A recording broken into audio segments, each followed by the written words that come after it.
Inner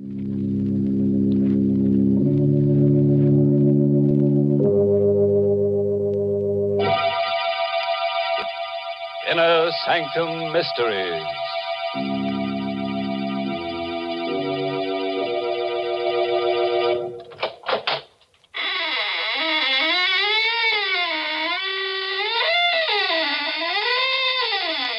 Good evening, friends. This is your host to welcome you once again to the Inner Sanctum. Do come in and join our circle, but watch out you don't get double-crossed. But, you're disturbed by those bodies dangling from the ceiling. Well, you know some people, they just die to come here. Then they hang around week after week and never say a word.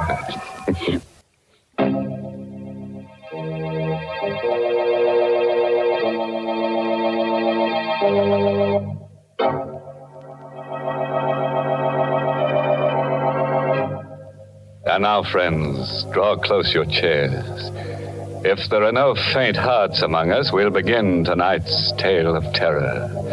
A story written especially for Inner Sanctum by Michael Sklar. Our star tonight is Santa Sotega, who plays the role of Elwood Fitch in You Could Die Laughing.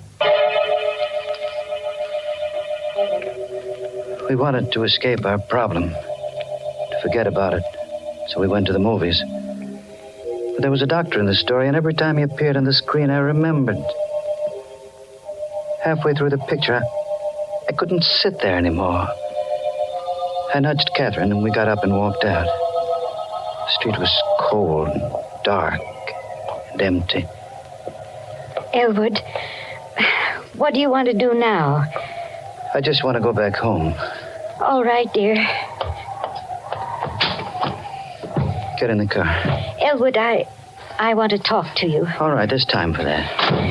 Please, dear, let's stop being silly about this thing. Let's face it. I am facing it. But you're not. Don't argue with me. For heaven's sake, don't you understand? The doctor said you only got a year to live unless we move to Arizona. Doctors are human. They can make mistakes. Not 3, Doctor. I don't care.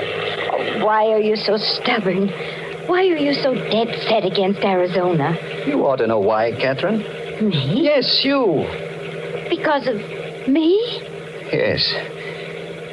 I haven't given you much, Catherine, not even children. But I've been able to make a living. We've been able to get along. What would I do in Arizona without a job and without money? Elwood, slow down. I can still drive a car, Catherine. You're speeding. Let me alone. Passing through a red light. Elwood, that man crossing the street. Look out!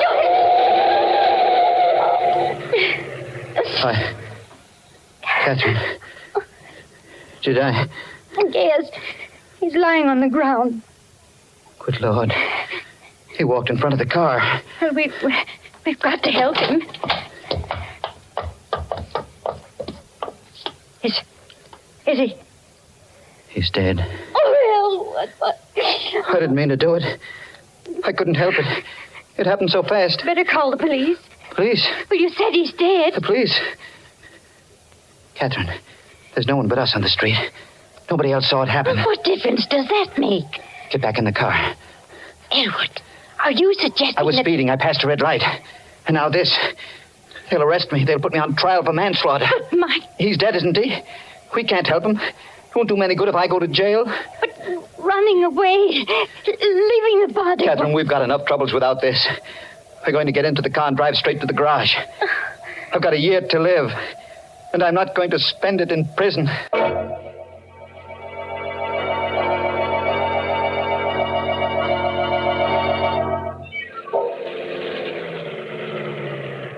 Good evening, Mr. Fitch. Want me to put the car away for you? Yes. Show must have let out early, huh? We didn't stay to the end, Anne. I didn't care for the picture. Ah, them pictures. I always tell my wife. Say, what did you hit? Hit? Yeah, your front bumper. Blood on it. That blood. A dog ran in front of the car. Do me a favor, Dan. Wash it off before you put the car away. Sure thing, Mr. Fitch.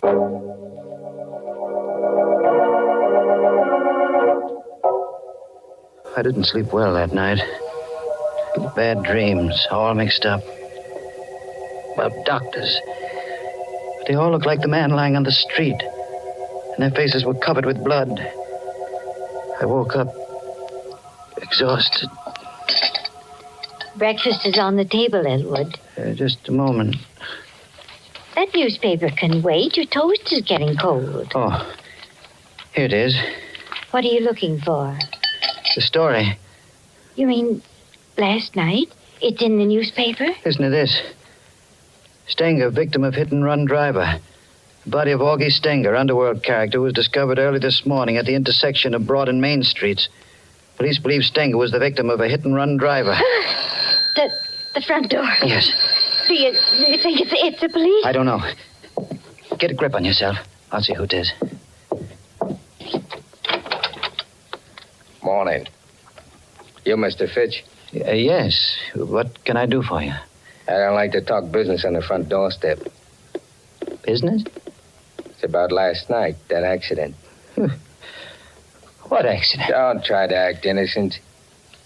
I saw that hit and run. Now can I come in? Let me handle this, Catherine. Who are you? The name is Chandler.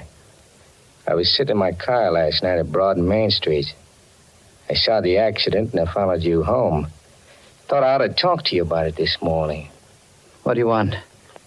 The cops are looking for that hit-and-run driver. I'm the only guy that knows you're him. It ought to be worth something for me to keep my mouth shut. You want money? Yeah. Blackmail. Don't talk to him, Elwood. Send him away. No, we can't do that, Catherine. He'd go to the police. But Elwood... Leave this to me. All right, Chandler. I'll give you the money. How much? $500. That's chicken feed. 1,000. Ah, now you're talking sense. When do I get it? I'll give it to you now. It's in my coat pocket. Here. Here it is. You'll find exactly $1,000 in $20 bills. Thanks. Now, get out of here. Now, wait a minute. Don't get nasty, Fitch. I'm doing you a favor. You got your money. Now get out. I'm going. But I'll be back. We'll call this the first installment. Elwood, where did you get that money you gave him? Money? Last night you said we couldn't go to Arizona because we had no money. You just gave that man $1,000. Where'd you get it? I was ashamed to tell you. I took it from Stenger. Stenger? The man we hit. I put my hand inside his coat to see if his heart was beating. The money was in the inside pocket. Elwood, how could you? Don't look at me like that, Catherine. We've been married a long time. Long enough for you to know that I'm not a crook or a murderer. But to kill a man and then take his money. Try to understand. All day long I've been thinking. A year to live. A year to live. When you know you're going to die, it does something to you. You forget what's right and what's wrong.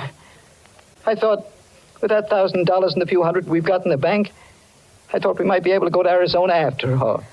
Well, the money is gone. Yes. Don't think about it anymore. How can I stop thinking? You heard what Chandler said? That $1,000 is the first installment. He'll blackmail us out of everything we own.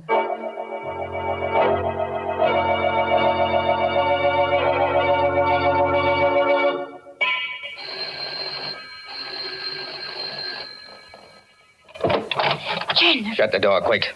Who is it, Catherine? Shut that door, Mrs. Fitch. You were here only yesterday. What do you want now? The cops are after me. You and me on the same boat. What have you done? What do they want you for? Murder. Murder? You shouldn't have come here. I figured this place ought to make a pretty good hideout. No. You can't stay here. Who's gonna stop me? I won't allow it, Elwood. I won't have this man in my house. All right, cut that squawk. No. I stood a lot from you, Chandler, but stay away from me. Yeah. Don't you dare touch him. Elwood! Elwood! Don't cry, Catherine. I'm all right. Any more back talk, Fitch? No. Okay.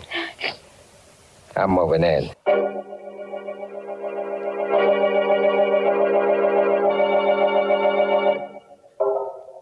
took over the house. He used Catherine and me as servants, treated us like dirt. There was nothing we could do about it. Just the three of us, cooped up in that little house. We couldn't go out. Food and cigarettes were sent up from the store. Went on like that until Tuesday morning. Hush, Elwood. Chandler will hear you.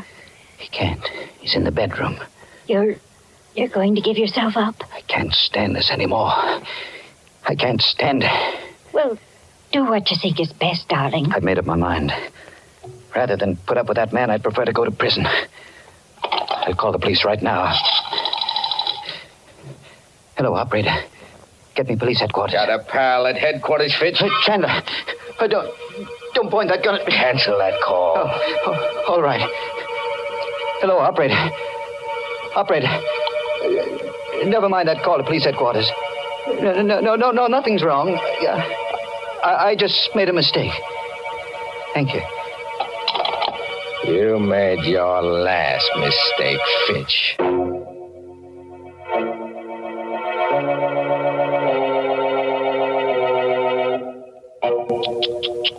Imagine that black villain, Jack Chandler. First he blackmails Elwood, then he blackjacks him, and now he blackballs him from using his own telephone. You know what I'd do if I were Elwood? I'd apply for a writ of habeas corpus. That is, if Chandler doesn't turn Elwood into a corpus first.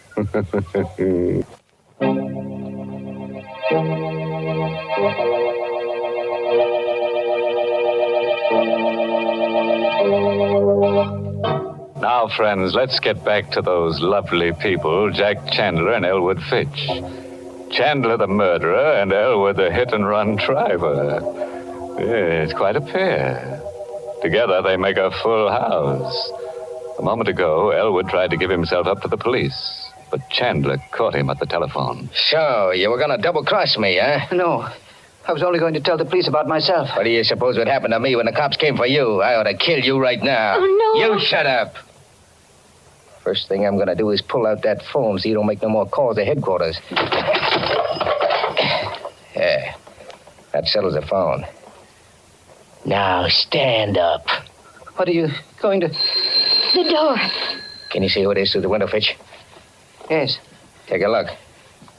But remember, I still got this gun. Don't try any tricks. It's a man. Recognize him? No. Now listen, before you open the door, I'm taking your wife into the next room with me. I'll be able to watch you and hear every word you say. You know what I'll do to Mrs. Fitch if you double-cross me. Yes. Okay. Now answer the door. Mr. Fitch, Elwood Fitch. That's right. May I come in? Yes, of course. I'm Detective Farley from headquarters. Here's my badge. Mind if I ask a few questions? What about? Well, I've been assigned to the Stenger case.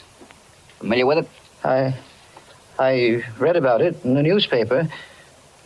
A hit-and-run driver. That's the case. What do you know about it, Fitch? Why, nothing. Are you sure? See here, you don't You think... and your wife went to the movies Friday night, correct? Yes, that's right. Did you drive straight to your garage from the movies? Why, no. It wasn't a good movie, so we left early and went for a ride. Did you pass the corner of Broad and Main Streets? No. We went in the other direction. You're lying, Fitch. I've been checking garages for that hit-and-run car. Your garage man told me you brought your car in Friday night with blood on the bumper. I told him we ran into a dog. Don't make me laugh. Your story wouldn't hold up a minute if that fool garage man hadn't washed the blood off. Are you going to arrest me? I need evidence first. When I get it, I'll come back.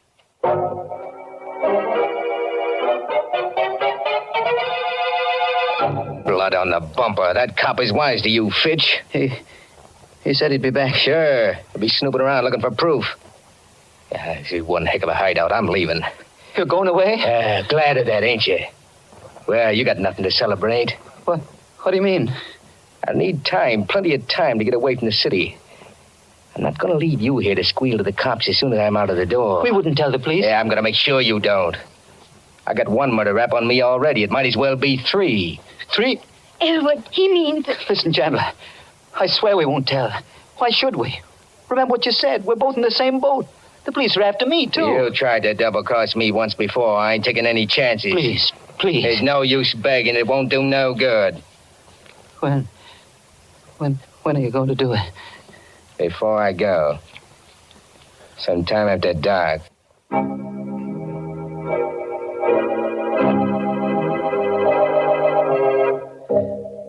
The rest of that day was a nightmare. Chandler wouldn't let me separate from Catherine. Everywhere we went, everything we did, he was always behind us with that gun in his hand. The gun. I had to take it away from him. He was much younger than I, big and tough. But I had to try. I watched for my chance. It came late in the afternoon. He was lighting a cigarette. He put the gun down on the living room table while he felt in his pockets for a match. Both of us were the same distance from the gun. I made a dive for it. Hey, get away from that rod. No, let go. I killed you for this. Catherine, help me. Grab his hand. Let go of me. Let go. Hold him, Catherine. Hang on to him.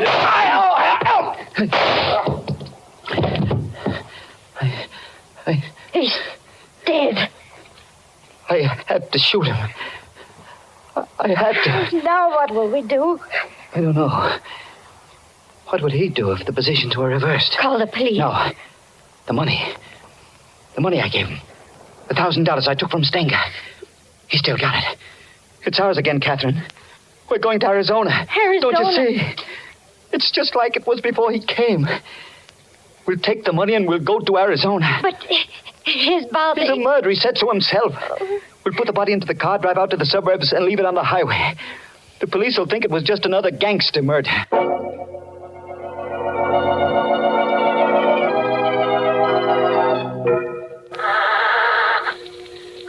I was just able to squeeze the dead body into the luggage compartment. Hurry, Elwood. Let's get away before one of the neighbors sees us. Oh, my gosh.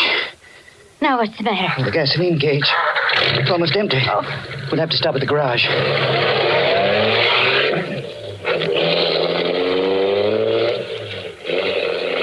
I drove back to the garage, had Dan fill the tank, and paid him with one of the $20 bills I'd taken from the body of Stenger. Dan gave me a queer look as he brought me the change. Here you are, Mr. Fitch. 13 gallons out of a $20 bill. Thanks, Dan. Oh, by the way, did a detective come around to your house the other day? Yes, he did. I hope you don't hold it against me telling him about that blood on the bumper of your car. Oh, of course not, Dan. Why should I? After all, I had nothing to hide. No, that's right. Well, you know, to tell you the truth, Mr. Fitch, I was a little suspicious of you. I thought you really might be that hit-and-run driver. Not that it matters much now. No? No. The police don't care much now about that driver. Why not? Oh, he's small potatoes now. I just heard over the radio that that guy Stenger was just about dead even before that hit-and-run driver hit him.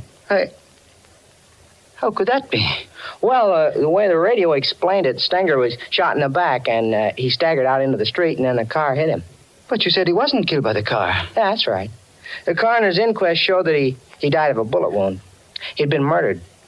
The police even know who killed him. They know the killer's name? Uh-huh. I heard it over the radio just a minute ago. Oh, yeah, Chandler. Jack Chandler.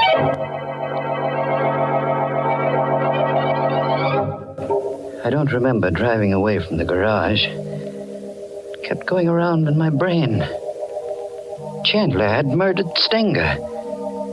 Catherine and I had run away from a crime we hadn't committed. No wonder Chandler had seen the accident. No wonder he feared the police. And now he was dead. His body packed into the luggage compartment of the car. Elwood, you're not listening to me. What? Oh, I was thinking about Chandler. That's what I was talking about. If he killed Stenger, why can't we go to the police and confess everything? Because we killed Chandler. But it was self-defense. Would the police believe that? They'd have to believe it. Even if they did, it would be murder in the third degree. They'd learn about the $1,000. I'd be held for trial. We'd never get to Arizona. No, Catherine. We've got to go through with our original plan. Elwood, that siren. It's a police car behind us. What are you going to do? They may not be after us. If they do stop us, let me do the talking. Hey, forward! Stop that car! Don't be afraid, Catherine. I'll handle it. Uh-huh. Middle-aged man and woman. You answer the description, all right. Name Fitch? Yes. What's the trouble, officer? There's an alert out for you. You bought gas back at your garage a few minutes ago. Paid for it with a $20 bill. That's right. Got any more of those bills on you? Why, yes. Hand them over. Here. Here they are. Uh-huh. Looks like it's all here. This is the stuff, all right. What stuff? What are you talking about? This money, it's counterfeit. Just like the bill you gave the garage man. Counterfeit? Phony money down to the last dollar. Move over. We're driving to headquarters.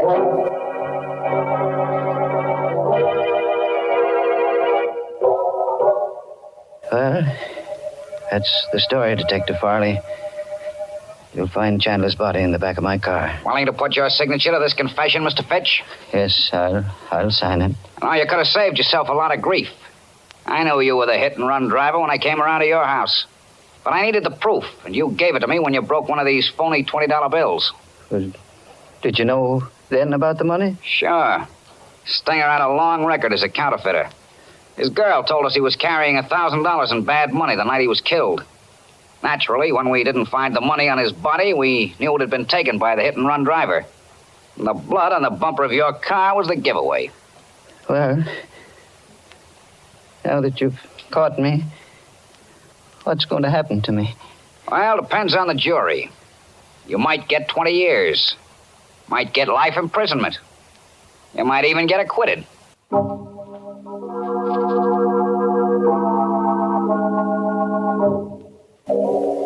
I'm in the courtroom now.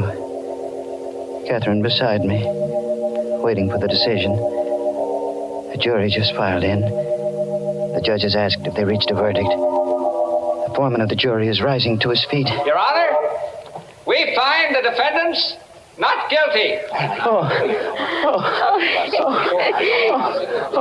Catherine. Oh, Elwood, thank heaven. I don't know whether to laugh or cry. Oh, darling, you were right from the very beginning. Money or no money, we're going to Arizona.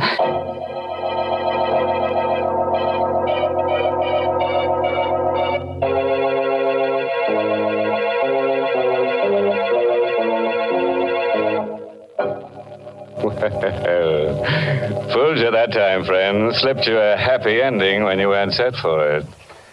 But that jury decision, I don't know. It sounded a bit fishy. But seriously, friends, do you like happy endings? I don't, but then some people do. You know, someday, just to make sure, I'm going to have some research organization take a gallows poll.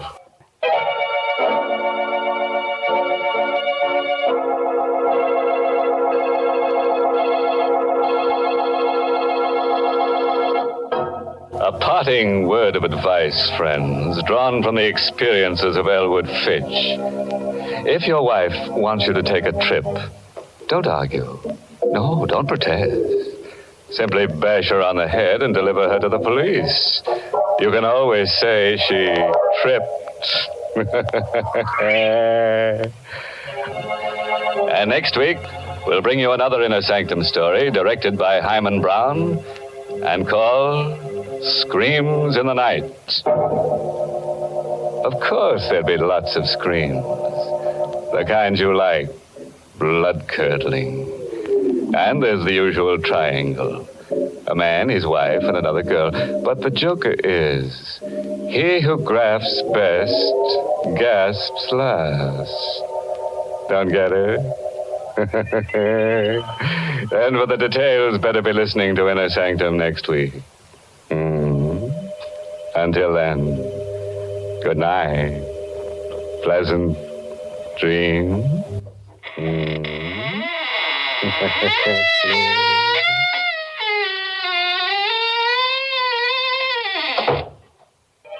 This is CBS, the Columbia Broadcasting System.